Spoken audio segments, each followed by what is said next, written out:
Okay, so this is the Aliexpress Nintendo Game Boy Micro replacement shells. Okay, so this is the original. You can see there's more information here. And this one, it's like that. Okay, quality, metal. Looks like a very good build, very solid. Shipping took about 2 months to arrive. I got it yesterday. This one is plastic. Yep, so it's plastic.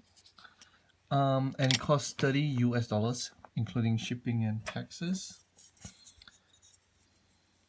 Packaging and handling was really solid as well. You can see the shades of red is a bit different. Just more bright red, this one's more dark red and very dull. So I was hoping it would be matching, but I guess you can't do that with the plastic. So each of them was wrapped in this sticky plastic thing and also came in this styrofoam box. So really impressed with the shipping and handling. Yeah. Okay, so this one is from a different shop. This was what, under $4 US, including shipping and taxes. I still got it. Took 2 months, and it was just in a padded bag. So I don't know if I'll use it because of this faceplate. Yeah. Okay. This one is also under $4, including shipping and taxes, and this one arrived last on the 11th of 8th. So I think about 4-5 weeks. So this was hoping to go like that, and then go on like this. But we'll see how it goes. Remove these 2 tri-wing screws.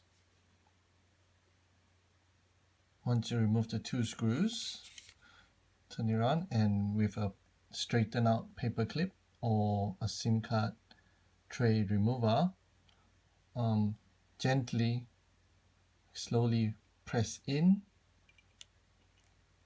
to lift up the faceplate from the Game Boy Micro. Okay, the next step is to remove this faceplate.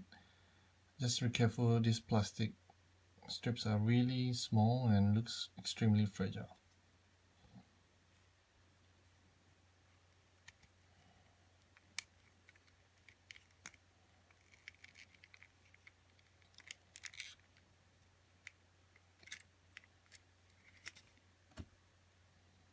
Using a Phillips head screwdriver, remove the battery compartment cover.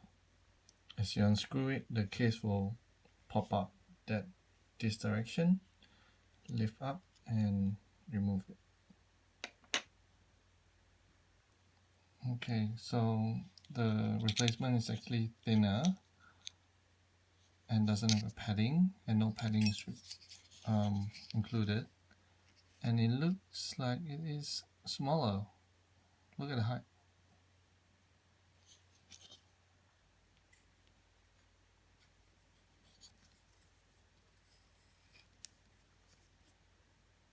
Okay, now we need to pull out the battery plug.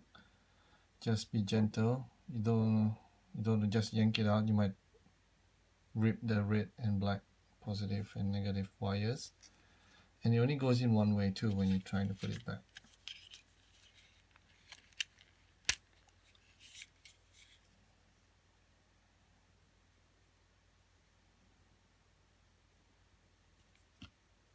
Again, there is no padding on the replacement, and they did not provide it.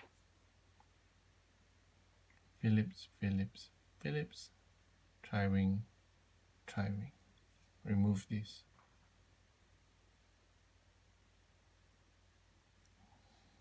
Remove the 2 tri-wing screws.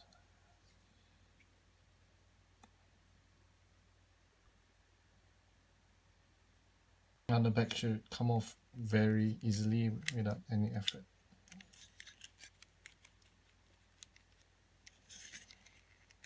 It took a lot of effort.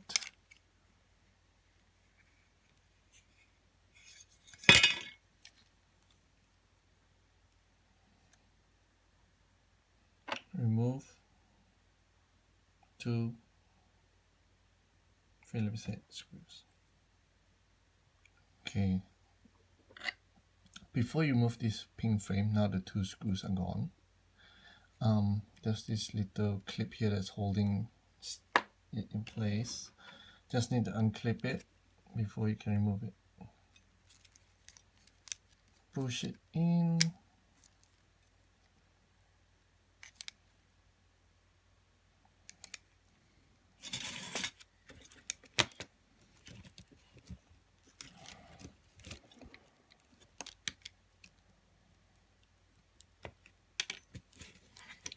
So if you don't push it in and you just pull it out, you will just rip apart. You just break this plastic frame.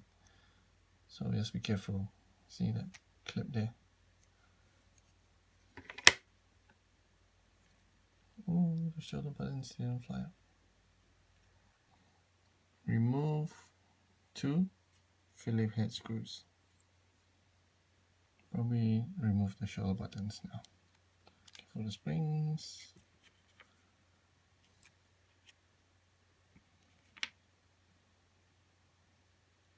So the EMI shield is underneath this the pin connector, and also underneath this silver strip here.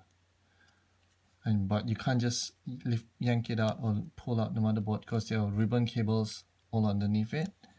So you just got to be lift up a bit and play around with it so it slides out.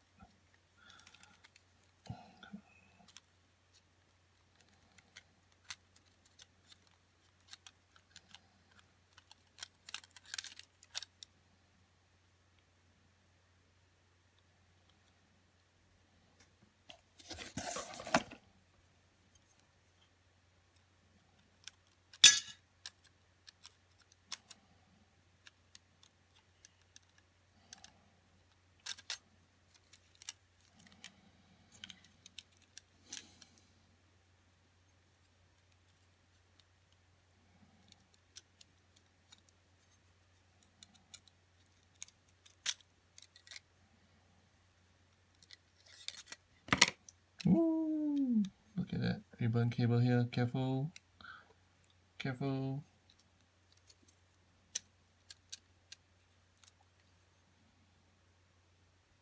Now we can remove the front case from this side.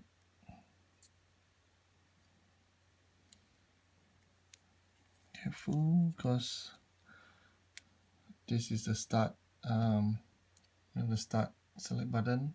This ribbon is connected to that board there. Okay, just fell out.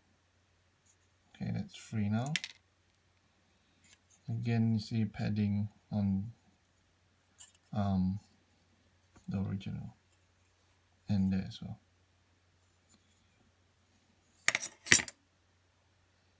Alright, at this point, I'm just gonna stop here. I'm not gonna go any further.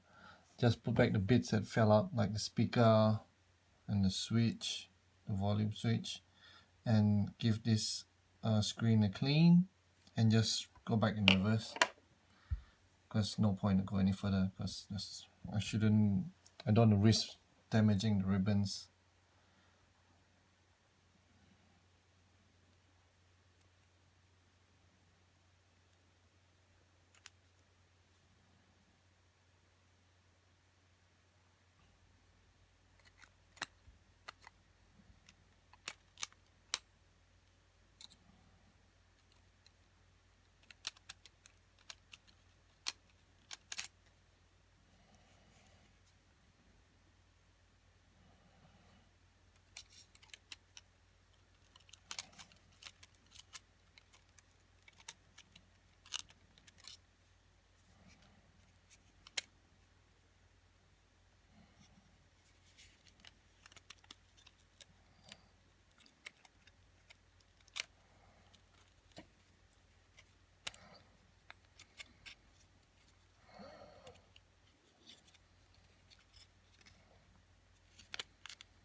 Okay, issues with the back plate. These screw holes are not lining up with the front and the screws won't go in. Other issue was the earphone piece here. It's just too wide and it wasn't covering up the earphone hole plug, and on this side there's a big gap here, like 1 mil gap, so that wasn't good. Yeah, a bit disappointed. And then also you can look at the Nintendo font. This is the fake one. That's the original. So, well, unless I'll be looking at it, not at the back. So I guess, yeah, disappointed. Okay, second issue is the battery cover. I don't know if you can see, but it's a different shade. It's not even the same color. It doesn't match. And the screws won't go in. You only can go that far. Oh my goodness. What a disaster. Okay, so this is how it looks like with the metallic red cover. Looks really good. Yeah, so apart from the fail of the back plate and the battery cover, this seems on the side is okay. This side is fine. This side is fine, but not this side. You can see there's a gap there. So yeah, very disappointed, if I have to be honest, but let's just try seeing how it looks like with that sticker. Okay, so I've tried to apply the sticker as best I can, but I'm very bad at stickers. Yeah, so looks super cool with sticker. I would highly recommend this sticker and the faceplate. But not this shell. Definitely not this shell. This shell is super crap. Oh my god, look at that. Okay, yeah, thanks for watching, guys. Really nice. I'm really liking it.